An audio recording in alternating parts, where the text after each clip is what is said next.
বন্দ্যোপাধ্যায়ের ডাকে 21শে জুলাই ধর্মতলায় চলুন। ব্যান্ডেল থেকে হাওড়া সব স্টেশনের নাম দিয়ে ছড়া লিখে বই ছাপিয়েছিলেন। একাই 100 মমতা লিখে নিজেই ট্রেনে বিক্রি করেন। হুগলির বাসিন্দা ভাই দাস ট্রেনে হকারি করেন।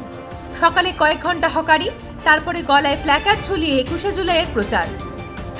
ট্রেনে কখনো বা প্ল্যাটফর্মে 10ই জুলাই থেকে 20শে জুলাই, এটাই তার কাজ। কেন করেন? ভাই দাস বলেন, 1998 সালে যখন তৃণমূল তৈরি করেন মমতা বন্দ্যোপাধ্যায়, সেই সময় থেকেই প্রতি বছর 21শে জুলাই ধর্মতলা সভার সমর্থনের প্রচার করেন তিনি। মানুষকে আহ্বান করেন 21শে জুলাই ধর্মতলা সভায় যাওয়ার জন্য। মমতাকে নিয়ে লেখা বই ওই দিন ধর্মতলায় বিক্রি করেন তিনি। তবে তিনি বলেন, 21শে জুলাই সমাবেশে প্রচারের কোনো উদ্দেশ্য নিয়ে নয়। আমি দিদিকে ভালোবাসি আর দিদির ভক্ত, তাই আমার নিজের উদ্যোগেই এই প্রচার করি, যেমন অন্যরা করে তাদের নিজের মতো। মমতা বন্দ্যোপাধ্যায়ের ডাকে 21শে জুলাই ধর্মতলায় চলুন।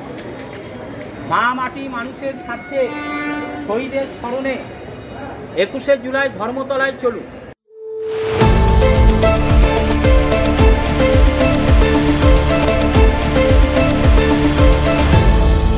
আপনারা দেখছেন এই বেলা বাংলা, শিরোনামে সবার আগে।